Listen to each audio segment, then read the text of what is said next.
Professora Daiane, estou gravando essa aula para vocês de histórico da tomografia computadorizada, é a aula 2, é exatamente a aula que foi dada no dia 12 de novembro, a última quinta-feira.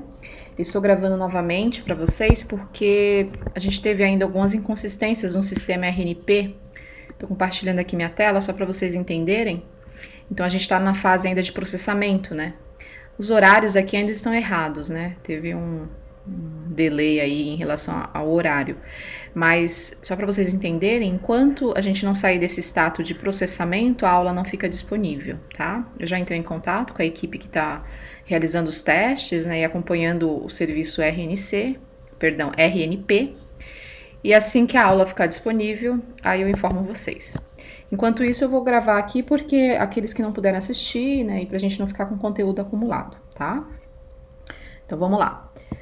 Bom, primeiro a gente precisa entender que a palavra tomografia, ela tem uma origem, né, uma raiz na língua grega, tá?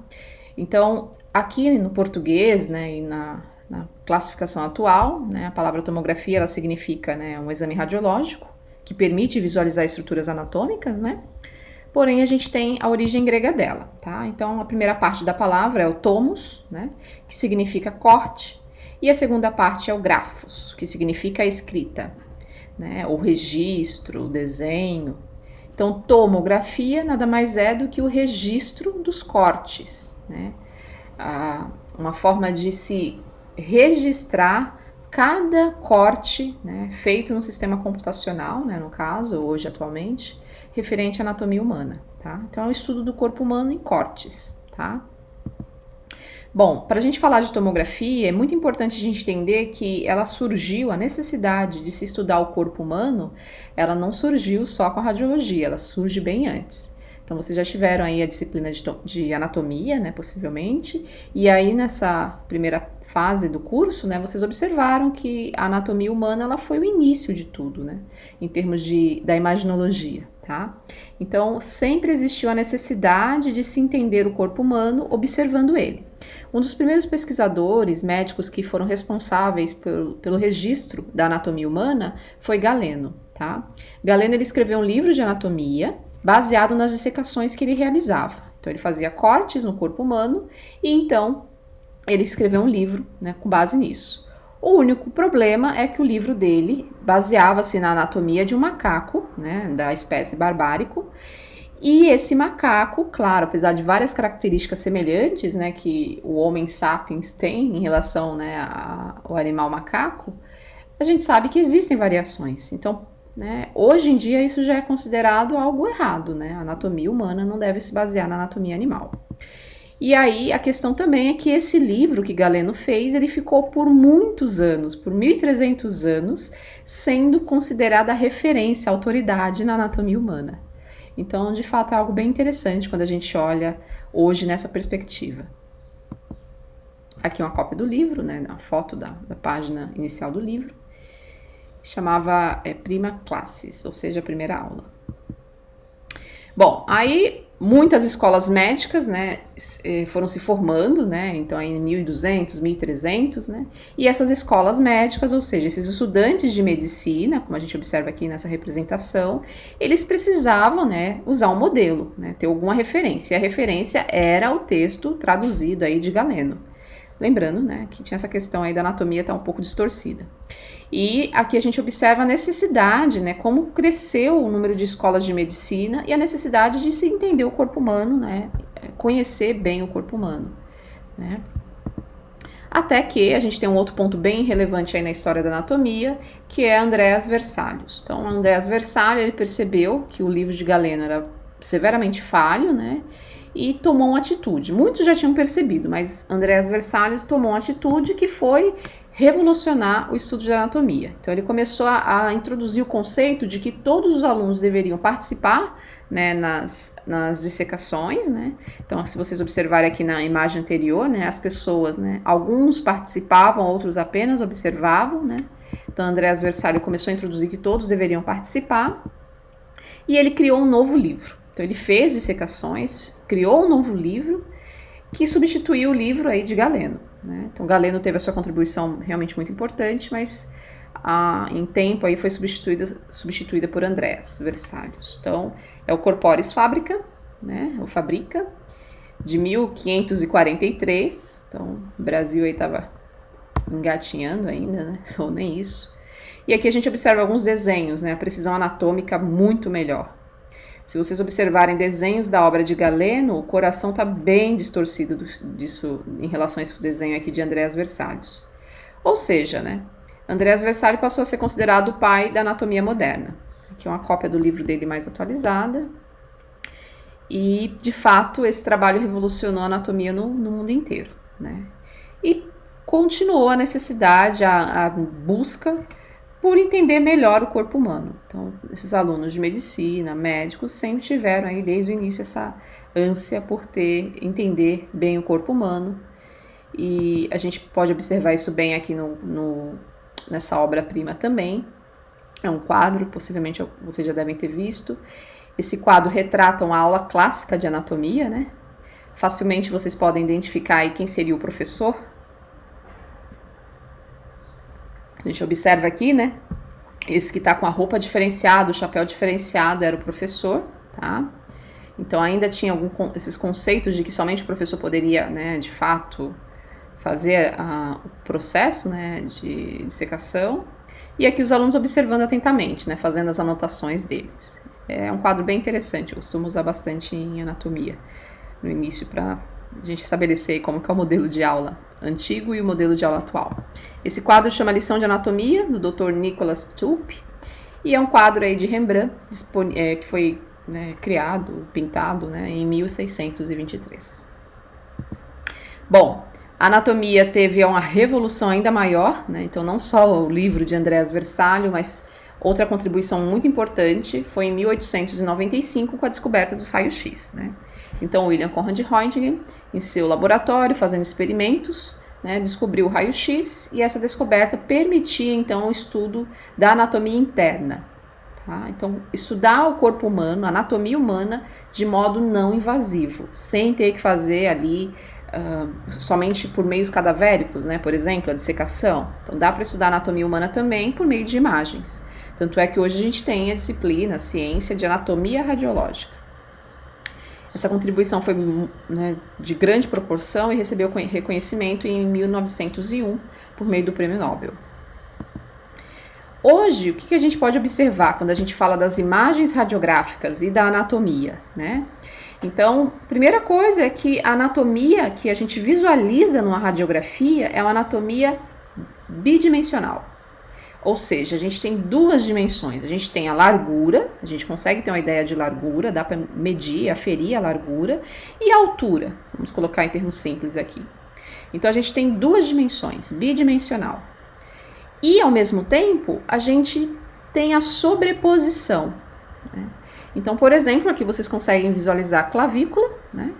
E aqui a gente observa que a clavícula ela está atrás, né? Aí, aqui na imagem parece que ela está atrás ou à frente, né? Sobrepostas em relação aos arcos costais, né? Então, essa mistura de estruturas, né, em um único plano, né, no caso aí numa dimensão, né, numa película que tem apenas duas dimensões, causa o que a gente chama de sobreposição da imagem, tá, ou sobreposição de estruturas. Essa sobreposição de estruturas, ela é problemática, porque isso atrapalha no diagnóstico, então o médico tem que estar bem atento para conseguir perceber se, por exemplo, se houver uma fratura aqui nesse arco costal, identificar se esse arco costal é anterior ou é posterior. Se tiver por exemplo, quando tem a bala alojada, né, um projétil de arma alojado, qual é a posição real? Então a radiografia ela tem essa limitação por conta da sobreposição de estruturas. Por isso, né, isso é uma limitação tão grande que por isso existe os exames radiológicos angulados, né? Ou seja, você vai fazer lá uma radiografia, você tem radiografia do tórax, um PA, né, clássico, mas também você vai fazer um oblíqua, dependendo da situação, um perfil. Então, essas outras incidências que são realizadas, às vezes chamadas de incidências complementares, servem exatamente para dissociar essas estruturas. para evitar, né, a sobreposição. Então, eu tenho sobreposição nas radiografias, é algo inevitável, e para dissociar estruturas eu tenho que fazer angulação. Então, eu tenho que angular, fazer outras projeções para eu conseguir afastar algumas estruturas e visualizar o que eu quero, tá? Na aula de quinta eu dei o exemplo da radiografia transoral, que é aquela na qual a gente quer estudar o processo odontoide da vértebra axis, e uma das possibilidades é pedir para o paciente abrir a cavidade oral, né, o máximo que ele conseguir, e fazer, né, o posicionamento do raio central perpendicular aí à região da cavidade oral. Então, na radiografia eu vou ter o paciente com a boca aberta, né, cavidade oral aberta ao máximo, e vai aparecer lá o processo odontoide da axis. Então, é uma forma de eu contornar a sobreposição, por exemplo, que ocorre aqui. Tá? Aqui eu não conseguiria ver. E se eu quero ver uma fratura nessa região, eu vou ter que fazer uma outra projeção. Tá? Aqui é uma radiografia perfil da coluna cervical, né? A gente observa a quantidade de sobreposição de estruturas, né? E por isso a radiografia ela é excelente, mas ela tem limitações, e essas limitações são percebidas, ou melhor, foram percebidas há muito tempo aí pelos pesquisadores médicos já aí no início do século XX, tá? Então, por conta disso, era necessário fazer essa série de projeções, fluoroscopias, outras técnicas, né? Exatamente para evitar essa sobreposição de estruturas, tá? Uma dessas técnicas que a gente usa até hoje é a utilização de meio de contraste. Então, a substância, né, com alta densidade ou baixa densidade, o importante é que seja uma densidade diferente da estrutura que nós desejamos estudar, e essa alta densidade ou baixa densidade, ela acaba se tornando um destaque, um contraste na radiografia, na imagem radiológica, tá? E aqui a gente observa uma radiografia na região torácica, a angulação permite a gente visualizar com melhor clareza a posição aqui do projétil, tá? Aqui na região da escápula, como ele mostra aqui, né? Escápula e arcos costais.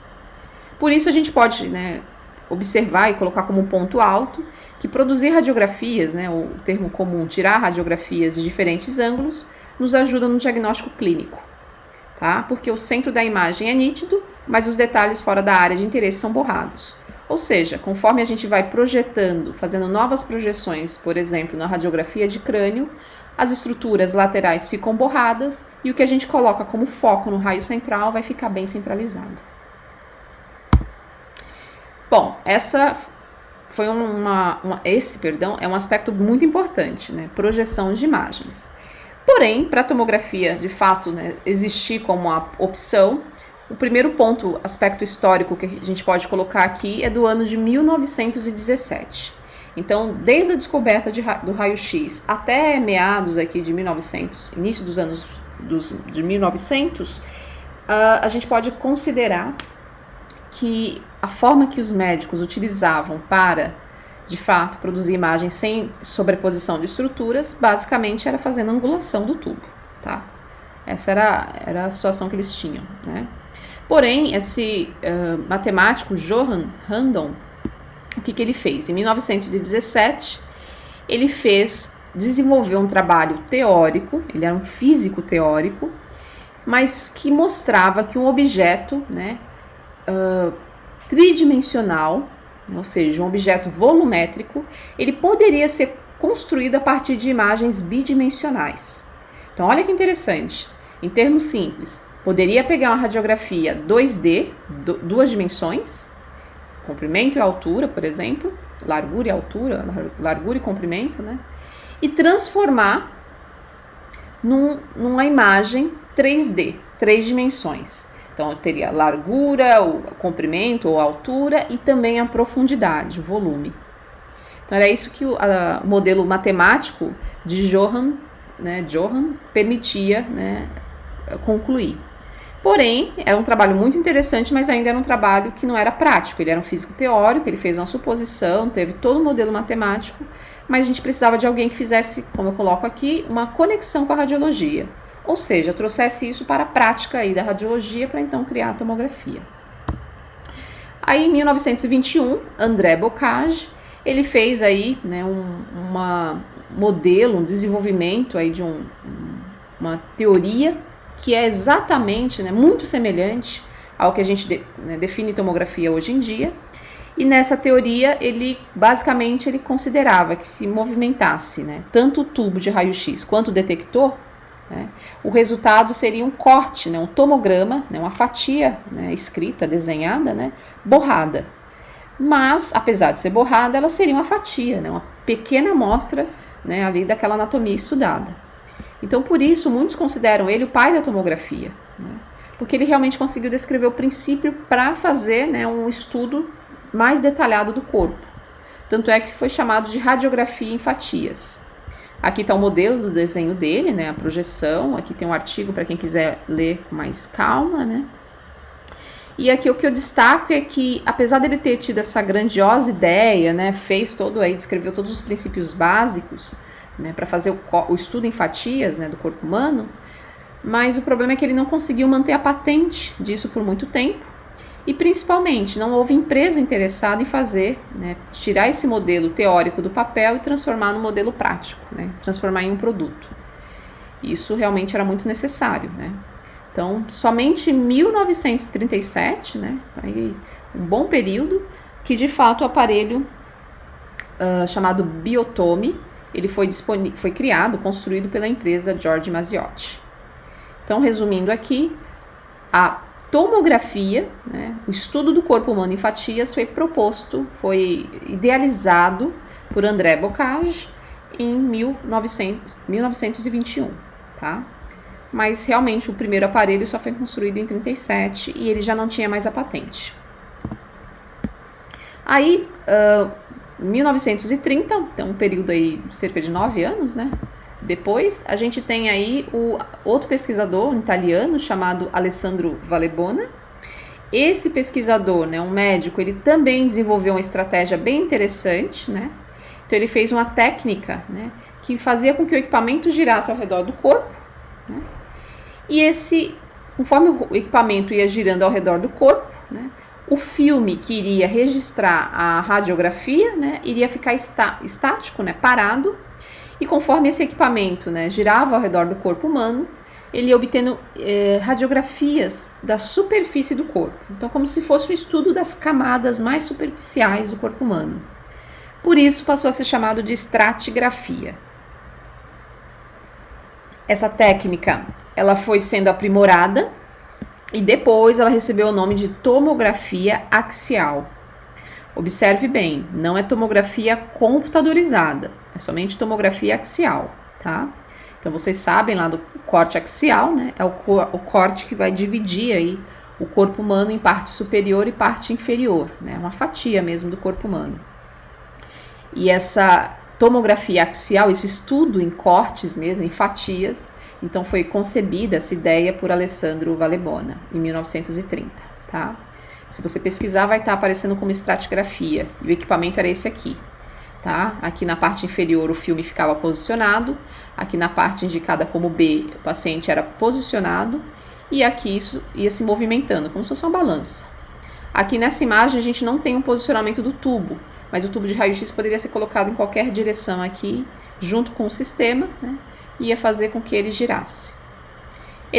Essa foto aqui já é uma unidade de tomografia axial, né, como coloco aqui, né, também chamada de transversal, né, desenvolvida, né, em 1957. Talvez, né, só para facilitar o entendimento aqui, o paciente ficava sentado aqui, como se isso aqui fosse o banco de uma bicicleta, tá? E aí o corpo, né, estava aqui, né, a parte do tronco estava, né, aqui ereta, né, os membros superiores elevados, e aqui o sistema de tubo ia girando ao redor dele, né, junto com o sistema de filme. Nessa imagem aqui a gente não tem o tubo de raio-x posicionado, tá? Então era uma forma de estudar o corpo humano em fatias, né, em cortes axiais. Então, Alessandro Valebona foi o que idealizou o que seria a tomografia, né, fatias, né, axiais. Idealizou e conseguiu concluir. Outro marco fundamental para a tomografia foi a planigrafia linear. Então, um ano depois de Alessandro Valebona desenvolver a estratigrafia ou a tomografia axial, né, anos depois, no ano seguinte, o pesquisador Plantz, né, ele desenvolveu, né, um modelo aí no qual simultaneamente o tubo de raio-x e o filme se movimentavam em direções opostas, né? Essa era a proposta dele. Só que a imagem que estava no centro, né, a estrutura que estava localizada no centro, né, ela ficava nítida em relação às outras estruturas, que ficariam desfocadas. Então, ele ia fazer um movimento do tubo em relação ao filme, né, em relação ao paciente, perdão, tubo e filme se movimentando em direções opostas e o paciente estático, o paciente parado, né. Diferente aí, por exemplo, da estratigrafia, que inicialmente o paciente também se movimentava, tá? E aí ele já fez uma proposta, né, uma técnica, mas também já mostrou a aplicação dela. Isso é um ponto muito importante, por isso ele se destaca na história, né, porque ele mostrou o valor prático dessa técnica dessa tecnologia na época, né, que ele estava desenvolvendo. Então, ele publicou trabalhos mostrando como isso poderia ser utilizado. Ele fez o que Röntgen fez, né? Mostrou o que era a sua descoberta e mostrou como que ela poderia ser usada.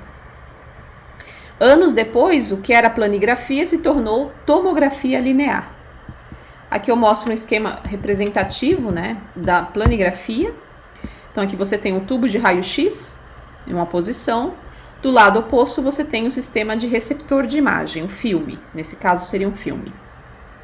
Então observe que aqui dentro da anatomia do paciente a gente tem as letras E, C e M, né? Conforme esse tubo se movimenta, no meu caso aqui, à minha direita, o filme vai se movimentar, né, se deslocar, no meu caso aqui, à minha esquerda.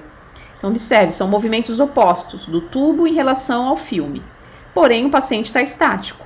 E o que acontece quando isso é realizado?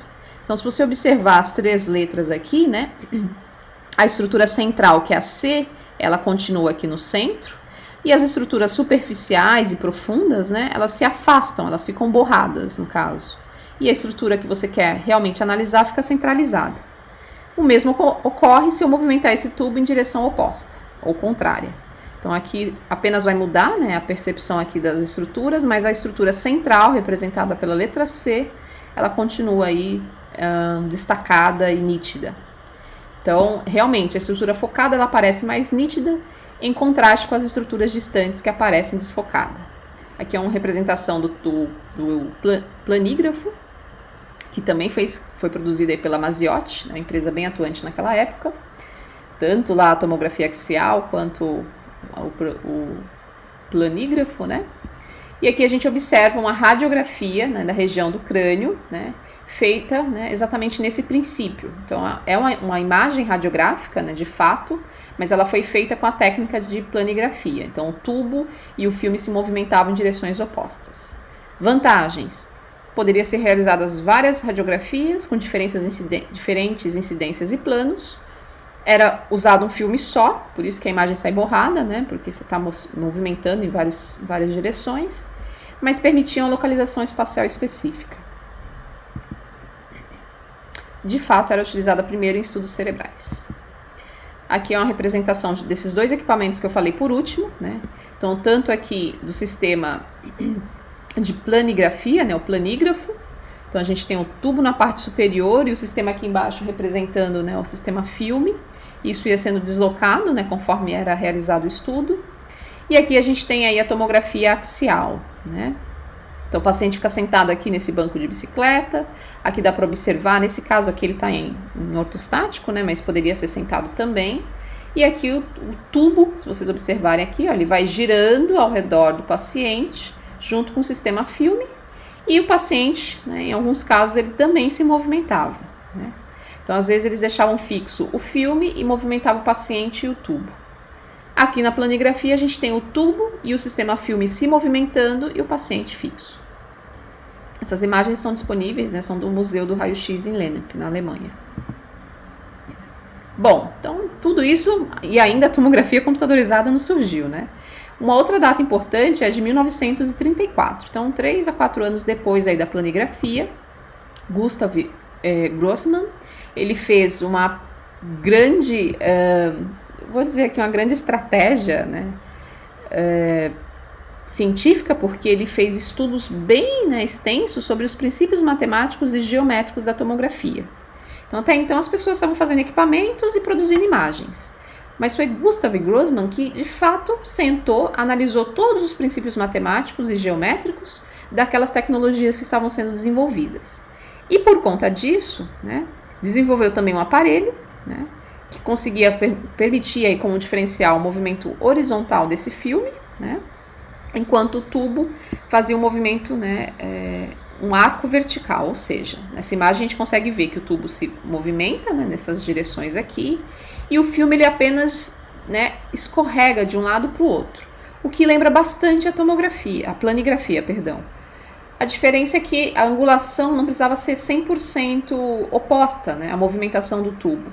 Então, aqui o tubo está angulado, digamos que, sei lá, 30, 45 graus, o filme não precisa estar exatamente em 45 graus, né, o deslocamento dele, ele pode estar menos deslocado. Então, isso permitia mais possibilidades do que a planigrafia previa, tá? E esse trabalho foi tão relevante que conseguiu, junto com tudo que já havia sido publicado, né, de fato produziu uma máquina comercial, uma máquina que realmente pudesse fazer tomografia usando os princípios aí que tantos pesquisadores já haviam definido. Isso foi tão relevante que Gustav foi o responsável por utilizar, né, de forma oficial o termo tomografia. Inclusive patenteou o equipamento chamado tomógrafo. E, de fato, o trabalho dele teve uma grande aceitação, né? Esse trabalho de Gustav Grossman foi bem elaborado mesmo, ele conseguiu juntar muita teoria, mas ao mesmo tempo mostrar isso na prática, né? E aí ele construiu oficialmente o primeiro tomógrafo. Então a gente observa aqui, né, a imagem, né, uma foto do equipamento, né? Aqui está sem a mesa, tá? Observe só que aqui é o sistema na parte superior, né? Não posicionado, mas é o tubo, na parte inferior o sistema de detecção. E a mesa a gente coloca, né, de forma, você vai adicionando ela, né, durante o exame, não é acoplado ao sistema, tá? Então, observe que a descrição no museu é que é uma máquina de raio-x tomográfico, né? Então, de fato, é um tomógrafo, observe o nome aqui, né? Esse aqui foi produzido entre o período de 1933 a 1940. Então, observe aí que sempre tem um delay nas datas, né? Porque, de fato, pouco da informação se perde, né? Isso aqui são informações tiradas do museu no qual se encontra o equipamento. E aí, de fato, esse modelo, né, todo esse trabalho desenvolvido aí pelo pesquisador Gustav, né, ele fez o primeiro tomógrafo, mas quando foi, de fato, aí quase 20 anos depois, né, em 1950, as empresas, né, começaram a desenvolver mais tecnologia, mais recursos, né, e a empresa Maziotti já, no modelo Philips, né, a Philips já havia sido incorporada, a Maziotti, produziu um tomógrafo que não era nem linear, nem axial, ele era um tomógrafo multidirecional. Você podia fazer projeções em qualquer direção, né? E por isso ele foi chamado de politome, né? Poly de várias opções, né, variáveis, e tomo de tomografia. Então você poderia fazer ele linear, deixar o paciente deitado e fazer a tomografia linear, poderia fazer ele girar ao redor do equipamento, fazendo a tomografia axial. Então ele foi uma junção de todas essas tecnologias, politome, tá? Conseguia fazer cortes mais finos, melhor contraste na imagem, porque tecnologias do tubo também já haviam sido desenvolvidas de forma mais, né, aprimoradas. E tanto é que as principais aplicações eram nessas regiões, por exemplo, orelha média, seios paranasais, cela turca, né, ou túrcica, né, estruturas que não eram tão fáceis de serem visualizadas, né, com as outras tecnologias, e essa tecnologia aí da década de 50 permitiu que fossem. Aí, ainda dentro, né, nessa faixa da década de 50, mas se a gente estender aí da década de 40 até 70, a gente fala, né, classifica isso como anos de transição.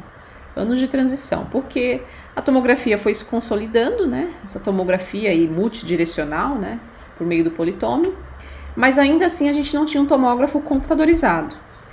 Porque também nesse período de transição foi o surgimento, aí, o nascimento da tomografia, da ciência da computação. Então, enquanto a tomografia se desenvolvia, a ciência da computação também estava nascendo aí, se criando, né? E aí a gente já destaca aqui nesse período um pesquisador chamado Alan Comarch. Ele estava fazendo cálculos matemáticos para reconstruir as imagens tomográficas e colocá-las no sistema computacional. Então ele já estava pensando naquela possibilidade levantada lá em 1917 por Joseph Randall. Quando a gente pesquisa mais a fundo, a gente observa que, né, poxa, será que Alan Comarch estava copiando o que o Joseph havia feito? Não, né? Há registros ali de que, como o Joseph era físico teórico, né, aquilo ali se perdeu com o tempo, né? E Alan tinha um perfil mais de um físico experimental, então ele fazia mais experimento. Então foram anos de transição, principalmente porque também, enquanto não surgiu um computador compacto, né, aqui a gente observa um computador gigante, né, o primeiro aí, computador, né, oficialmente construído, né, aqui é só um pedaço dele, né, o ENIAC. Então, enquanto não existisse computadores mais compactos e acessíveis financeiramente, não dava para usar isso, né, em todo o exame de tomografia, tá? E fora também que a gente precisava de sistema de detecção de raio-x em estado sólido. Então, eu teria que tirar o filme radiológico e incluir um detector sólido, né? Então, placas de detectores. Isso ainda estava em desenvolvimento. Bom, então aqui a gente observa que é uma charge, né? Que eu achei bem interessante. Uma publicação da sociedade, acho que britânica de radiologia que coloca, americana, enfim, que exatamente essa escalada para definir quem de fato criou o tomógrafo, quem de fato foi responsável pelo termo tomografia, né? Então a gente observa aqui Plantes, né, que foi o responsável pela planigrafia linear, né? O Alessandro Valebona, que também teve a sua contribuição aí significativa, como eu mostrei para vocês, né? Entre outros aí, tantos, né, que tentavam aí definir que eram os responsáveis pela tomografia. E observem a posição aqui, né, como que era o sistema. É um desenho, mas representa bem o tubo e o sistema de tomografia que tínhamos até então. Então observe que a gente está falando de tomografia, a gente não falou de tomografia computadorizada, tá? A gente fala a partir de agora. Então, com todos esses anos de transição e essa, né, indefinição aí no que de fato seria um tomógrafo ideal, surge aí no cenário mundial Godfrey Hounsfield, que foi um engenheiro eletrônico. Ele trabalhava na EMI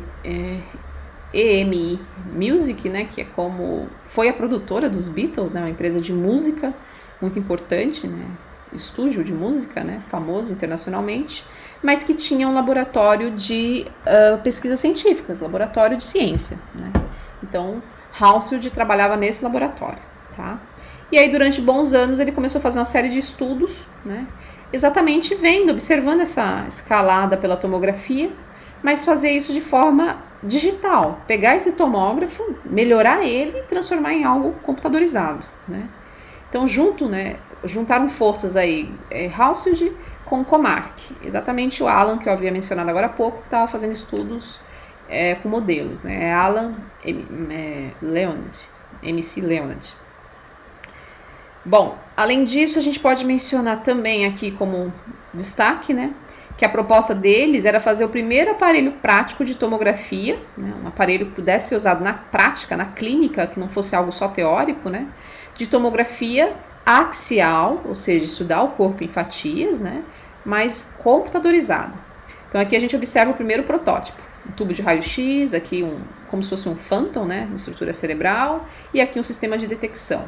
Então tudo isso aqui ia girar, né. Então esse é o protótipo. Observe que o protótipo é da época aí de final de 68, mas o primeiro equipamento de tomografia computadorizada realmente só em 72. Aqui exatamente a mesma foto do protótipo, né? E a imagem que era gerada nele, por meio dele. Aí, de fato, né, de 68 para 72, eles desenvolveram, aprimoraram essas tecnologias e construíram o primeiro tomógrafo computadorizado. Aqui é uma foto, né, que representa um modelo, né, relacionado também, parecido com o primeiro. Observe que a gente tem aqui a parte do gantry, que é a parte central, central no sentido de ser, né, a principal. Tem aqui o tubo de raio-x e o sistema de detecção. Nesse modelo, nesse primeiro tomógrafo computadorizado, né, somente o crânio, estudos do crânio eram realizados. A gente observa aqui, né, essa maca toda angulada para permitir o conforto do paciente. E aqui nesse museu também destaca aí um pouquinho do primeiro exame realizado, tá? Então aqui a gente observa, dá para ver que tem um gabinete aqui grande, né, que corresponde à parte, né, CPU, né, do sistema. E está no mesmo museu lá do qual eu mostrei aquele planígrafo, o Museu do Raio-X, tá? Aqui a primeira aplicação clínica. Então, oficialmente, a tomografia computadorizada ela é de 1972, mas um ano antes foi feita a primeira aplicação clínica, né? Então, foi feito um estudo aí de uma paciente de 41 anos que tinha uma suspeita de tumor, né, na região do lobo frontal. Ela foi escaneada com o primeiro tomógrafo, né, que era esse aqui, tomógrafo computadorizado, né? Ele era chamado de Mark I, né, que é a expressão para, né, quando atinge a velocidade, né, é maior do que a velocidade do som, né? Enfim, que foi financiado aí a mesma empresa produtora dos Beatles. Então, por isso, muita gente fala que os Beatles financiaram aí a tomografia, né? Mas, na verdade, a empresa que, né, trabalhava com eles também. Então, aqui foi feito o primeiro estudo clínico para ver se realmente o negócio funcionava. Se vocês observarem a imagem, né, dá para localizar aí uma lesão redonda, bem visível, né? Tá bem identificada aqui. E, de fato, o médico que fez, né, o procedimento, né, que estava atendendo essa paciente, depois realizou a cirurgia e ele, aqui traduzindo as palavras dele, ele disse que é exatamente igual à imagem. Então, ou seja, o que a imagem tomográfica estava mostrando, o médico que fez, né, o cirurgião que fez a cirurgia dessa paciente depois para remover, ele percebeu que a imagem foi bem fiel à real anatomia. Isso foi muito importante, né? Foi outro ponto fundamental para a tomografia computadorizada, TC, se consolidar, né? Deu certo, né? Foi feito um estudo clínico muito bom, né? Que foi, né, teve grandes proporções de divulgação, né? E aí, rapidamente, a tomografia computadorizada se estabeleceu em vários lugares do mundo. Observe que um ano seguinte à criação oficial, ela já estava estabelecida aí nos Estados Unidos. Lembrando que a tomografia ela foi criada, né, desenvolvida na Inglaterra. Aqui era características da imagem, a matriz de 80x80, vocês ainda vão falar de matriz, a gente ainda vai ter, acho que, a parte de processamento de imagens, né, eu acho que não tiveram ainda. E aí era cerca de 5 minutos para a digitalização, né, ou seja, de cada fatia estudada. Isso também rendeu o Prêmio Nobel. A radiologia é cheia de grandes pesquisadores e, né, consequentemente, tem bastante aí reconhecimento. Um deles, mais um prêmio Nobel, que foi o de 79, o Prêmio Nobel de Medicina e Fisiologia, né, dado a Godfrey Hounsfield, né, que eu coloco com os dados referente a ele, e também entregue aí a Alan Comark, tá? Observe que Hounsfield faleceu, né, no dia 12 de agosto de 2004, né, bem recente até, né, a gente parar pra pensar. E aqui eu coloco o link aí do discurso dele, tem na página do Nobel, tem também a própria palestra dele, né, o discurso dele, né, impresso, e também vídeos dele fazendo a divulgação, fazendo o discurso. Achei bem interessante aí, para quem quiser. Aqui a imagem do primeiro, né, tomógrafo de fato. Isso também está localizado aí no museu, né, no Museu Britânico. Observa a quantidade aqui de CPU, né, sistema computacional. E aqui alguns dados seguintes aí. Então, já na década de 70, no final da década de 70, já haviam mais de 1.000 máquinas instaladas em todo o mundo. Ou seja, foi muito rápido, né? 5 anos aí depois da criação oficial. Na década de 80, a AMI Music, ela vendeu, né, sua parte, né, da tomografia para a GE. Então, a GE pegou aí a primeira grande parcela dos tomógrafos. Em 87, as matrizes já estavam de 80x80, né, que é o tamanho da matriz, né, digital. A gente já está falando de matrizes aí de 1024x1024. Pouco tempo, né? E depois, de fato, aí foi surgindo a tomografia espiral, que é helicoidal, que é todo esse sistema girando ao redor do paciente, mas a mesa do paciente se deslocando também ao mesmo tempo, né? Isso é bem interessante, isso permite estudo de fato volumétrico. E aí o PET-CT, já em 99, a criação da tomografia computadorizada por emissão de pósitrons. Uma tecnologia bem interessante que a gente vai discutir também.